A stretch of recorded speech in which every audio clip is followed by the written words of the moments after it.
um gene chamado morte. Quem colocou esse gene, podemos assim dizer, chamado morte, foi o pecado. Foi o pecado. Foi a nossa desobediência que gerou em nós essa condição de seres para a morte. De seres para a morte. Por isso que choramos quando alguém morre. Por isso que não nos conformamos quando um ente querido nosso morre. Por isso nós ficamos tristes quando perdemos alguém que nós amamos. Porque nós não fomos criados para a morte. A morte não estava no plano de Deus, podemos assim dizer. Mesmo Deus sabendo que nós iríamos pecar, desobedecer e morrer, mas não era a vontade dele. A Bíblia deixa bem claro isso, que a vontade de Deus é que nós tenhamos vida e vida com abundância. Amém, Jesus. O ladrão veio matar, roubar, destruir. Jesus veio para dar vida. Glória a e vida Deus. com abundância. Obrigado, Senhor, por isso. A Bíblia fala que Deus veio para desfazer as obras do diabo. E a morte é uma obra do diabo. A morte é uma obra do diabo. E Jesus veio para desfazer as obras do diabo.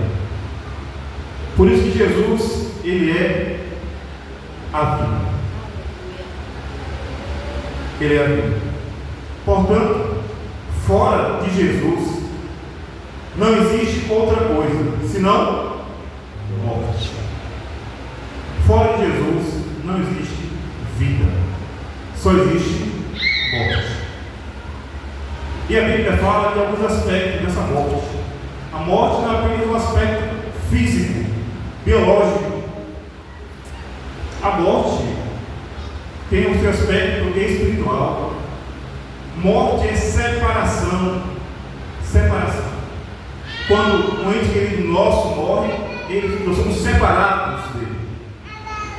Deixamos de ter contato, relacionamento, intimidade com aquela pessoa. Ela não faz parte mais da nossa caminhada, porque morreu.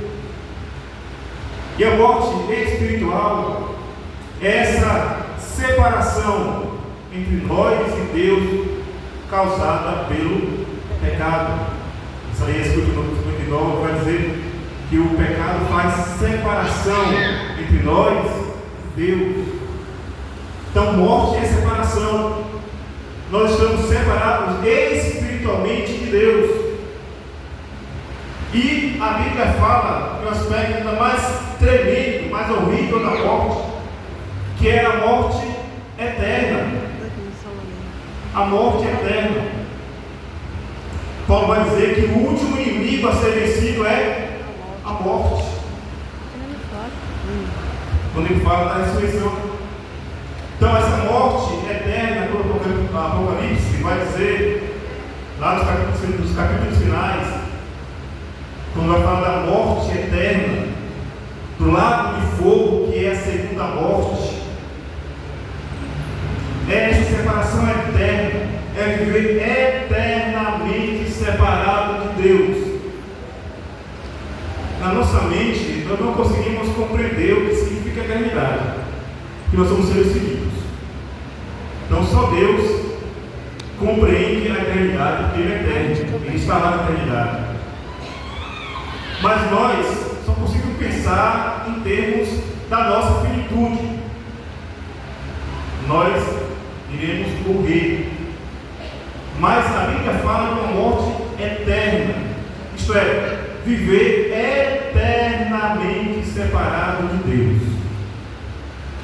Isso, meus irmãos, é muito pior do que a morte física, do que a morte espiritual. Porque na morte eterna não há mais como retroceder. Por mais que algumas religiões discentes por aí ensinem que há uma série de reencarnações, que você passa por elas a fim de se aperfeiçoar para que possa alcançar um nível de plenitude da vida, mas isso é pura ilusão. Jesus diz na palavra, lá em Hebreus capítulo 9:27, diz assim: ao homem está ordenado morrer uma só vez, vindo depois disso o juízo. Então não há essa possibilidade de uma série contínua e ininterrupta de reencarnações, de morrer, nascer, morrer, nascer, morrer, nascer, para se purificar.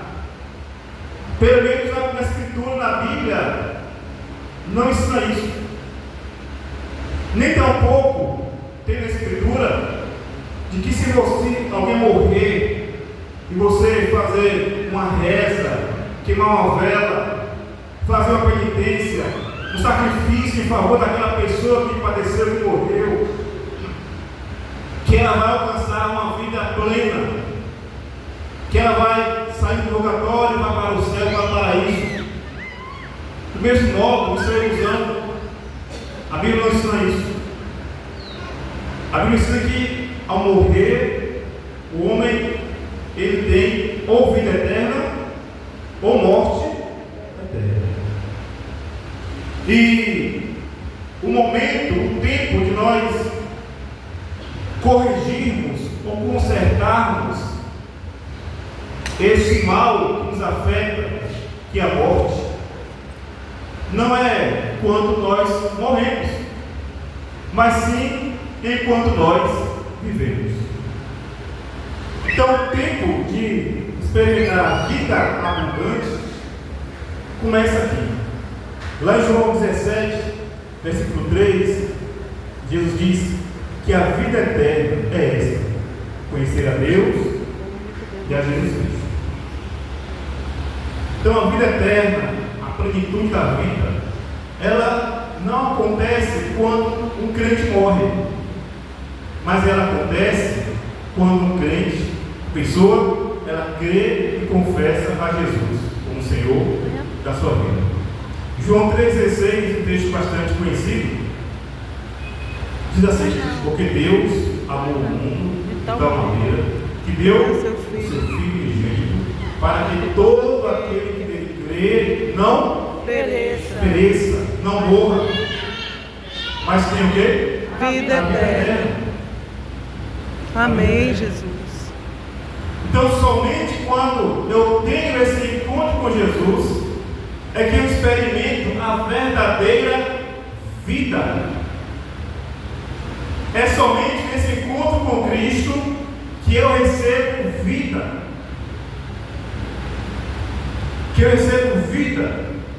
Interessante que no Novo Testamento existem duas palavras para a vida. Uma é essa que João usa aqui no seu Evangelho. Vou só botar aqui o termo grego, que é zoe, e outro termo é bios, que vem da palavra biologia, né? Quando eu uso a palavra bios, está falando dessa vida perecível, dessa vida que acaba, dessa vida que se esvai. Fala dos nossos apetites, dos nossos prazeres, dos nossos desejos, das nossas paixões mundanas.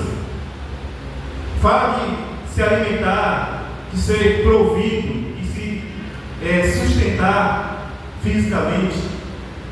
Mas zoe, aqui no Novo Testamento particularmente, é somente usado para essa vida eterna, essa vida abundante. Então, fora de Jesus, nós somos como qualquer ser vivo. Somos como qualquer ser vivo. Somos como uma planta, como um animal, que nasce, cresce, reproduz e morre, e acaba ali. Mas quando nós temos o encontro com Jesus, a coisa muda. Nós temos vida abundante, vida plena, a plenitude da vida. Em João 1, verso 7, diz que em Jesus estava a vida. Em Jesus estava a vida. Então, somente em Jesus há vida verdadeira. Então, não viva a ilusão da sua vida passageira. Não viva a ilusão da sua vida perecível, finita. Porque Deus tem algo muito maior reservado para mim e para você. Amém. Que é a vida eterna. Então, você tem duas opções. Ou você se contenta com essa vida perecível, com esse ciclo de nascer, crescer, reproduzir e morrer. Ou você recebe de Jesus a vida abundante, a vida eterna e vive para sempre com Ele. Só temos essas duas alternativas no que diz respeito a viver. Ou você tem vida, ou tem morte. Ou você tem vida eterna em Jesus, ou terá morte eterna sem Jesus. Quando nós lemos lá no Gênesis, quando Deus fez o homem do pó da terra, Deus sopra nas suas narinas e o homem então passa a ser alma vivente. E agora, nesse novo tempo, quando Cristo inaugura essa nova era, esse novo momento, essa nova história para a humanidade, Ele nos proporciona também esse novo sopro, que é o sopro do Espírito Santo dele, que produz vida nova em nós. Lá no capítulo 7 de João, Jesus vai dizer que aqueles que creem em Jesus, aqueles que aceitam a Cristo, aqueles que recebem Cristo em seus corações, do seu interior vai fluir rios de água viva. Amém, aleluia. Ele se referindo ao Espírito Santo que os discípulos iriam receber. Eles serão vida e produzirão vida e derramarão vida, serão cheios de vida. Então Jesus chama, meus irmãos, meus amigos, é para desfrutarmos da vida e não da morte. Amém, Senhor Deus. A Bíblia fala que o mundo, este mundo passa. Sim, é verdade. Este mundo passa, bem como os seus prazeres. Lá no primeiro capítulo de João, capítulo 2, verso 17. Está escrito. O mundo passa, bem como os seus prazeres. Mas aquele que faz a vontade de Deus, este vive para sempre. Amém. Então, esse mundo vai passar. A sua vida vai passar. Nós vamos o quê? Morrer. Mas para aqueles que receberam a graça de Deus em Cristo Jesus, a vida não acaba na morte, não acaba na sepultura, não acaba na cova. Nós temos vida eterna. Aleluia. Por isso que a Bíblia fala de uma ressurreição. No capítulo 15 de 1 Coríntios, Paulo vai tratar sobre isso. E Jesus, lá em João 11, verso 25, vai dizer que Ele é a ressurreição e a vida. Quem crer nele, ainda que esteja morto, viverá. E a pergunta que Jesus faz a Maria, a Marta, é a mesma que eu faço: crês nisto? Deus fala de uma ressurreição. Não é uma reencarnação, não é reencarnação. Também não é desencarnação. É ressurreição. Aleluia. Amém. É ressurreição. Sabe o que significa ressurreição? Ressurreição também não é ressuscitação. Quando está passando mal no coração, está perdendo força, os paramédicos lá com um desfibrilador para tentar ativar o coração para que a pessoa possa reviver. Isso se chama ressuscitação. Mas o que tem para nós é ressurreição. Aleluia. Amém. Ressurreição é voltarmos à vida. No corpo restaurado. No corpo desprovido do DNA do gene da morte. Um corpo cheio de vida.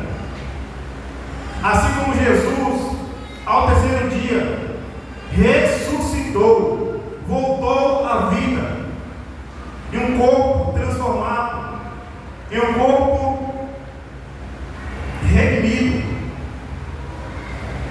Nós também, no último dia, quando Jesus voltar, todos irão ressuscitar. Amém. Todos irão ressuscitar. Agora tem uma questão. Uns ressuscitarão para a vida eterna. Daniel 12. Outros ressuscitarão para a morte eterna. Você estará em qual grupo? Aquele dia? Você estará entre os que irão ressuscitar, voltar à vida, para viver para sempre com Cristo, e um novo céu, uma nova terra, onde não haverá mais pecado, onde não haverá mais doença, mais dor, onde não haverá mais sofrimento, onde não haverá mais lágrimas, onde não haverá mais guerras, onde não haverá mais facção, onde haverá vida plena, uma vida plena. Ou você será aqueles que irá ressuscitar para voltar a morrer a segunda morte, a morte eterna, lançado no lago de fogo e enxofre, que é a segunda morte. Jesus veio para dar vida. Ele quer que você tenha vida. Então, saia desse ciclo de morte. Rejeite a morte e receba a vida. Diga não à morte e sim à vida. Dizer sim à vida é dizer sim a Jesus. Dizer sim a Jesus. Ele é a vida. Amém. Ele é a vida. E só podemos, portanto, chegar ao Pai, a Deus, através de Jesus, que é a vida. Porque Deus é vida. Deus não é morte. Deus não é morte. Quem passa por Jesus recebe a vida e encontra o Pai, que é o dono, Senhor da vida. Amém, Jesus. Então, nossa oração essa noite é que você tenha vida. Amém. E vida abundante. Nossa oração essa noite é que você não morra. Não morra eternamente. Você viva eternamente com Cristo. Amém. Você vai morrer. Seus filhos, seu esposo, sua esposa, seus pais vão morrer. Mas que eles morram com a vida de Jesus. Amém. Nós iremos partir. Nós até enfeitamos, né? Quando falamos de morte. Passou dessa para melhor. Descansou. Isso para tentar aliviar, usando esses eufemismos, né? Para tentar aliviar essa condição. Mas quando alguém morre com Cristo, Paulo fala que morrer com Cristo é lucro. Verdade. Morrer com Cristo é lucro. Claro que Paulo não queria morrer também. Paulo vai dizer, é lucro, mas prefiro ficar aqui com meus irmãos. Louvando, orando, servindo, trabalhando. Mas, irmãos, quando nós entendemos isso, quando nós entendemos essa realidade espiritual e absorvemos essa realidade, quando nós cremos nesse Cristo que nos dá vida, então nós rompemos com o ciclo. da morte. Amém. Por mais que nós temos a morrer fisicamente, mas nós somos reconectados com aquele que é vida. Glória a Deus. E aquilo que aconteceu no Éden, pecado, ele é desfeito, as condições são desfeitas quando nós confessamos Jesus como o Senhor da nossa vida. Amém. Paulo diz lá em Gálatas 2, versículo 20: ele diz: já estou crucificado com Cristo. E a vida que agora vivo na fé, viva do Filho de Deus, Que me que me amou. amou, Que assim se entregou por mim. Aleluia. Quando nós recebemos a Cristo, recebemos a vida que nós não tínhamos, porque estávamos mortos. Lá em Efésios 2, 1, Paulo vai dizer que nós, em Cristo, nós estamos mortos em nossos delitos e pecados. Verdade. Somos mortos vivos. Somos aquele soldado que conta a sua história no fervor da guerra, de pé de cabeça, continua a batalha, a lutar insanamente, até que alguém olha para ele e diz: você está morto. E cai no chão. Nós em Cristo estamos mortos, mortos vivos. Não é filme de terror, mas essa é a realidade. Sem Jesus somos mortos vivos. Com Cristo nós somos vivos, Aleluia. apesar da morte. Amém. O que você, meu amigo, meu irmão, minha irmã? Viva a vida de Jesus. Viva a vida de Jesus. Viva a vida abundante. Viva a vida eterna, Amém. a qual encontramos em Cristo Jesus. Não continue nesse ciclo mortal. Rompa com esse ciclo. Venha para a vida. Venha para Jesus. Assim você chegará, encontrará e será aceito na casa do Pai, onde há descanso e a vida. Amém. Que Deus nos abençoe, Amém. nos sustente nessa caminhada. Se você entrou aqui esta noite morto,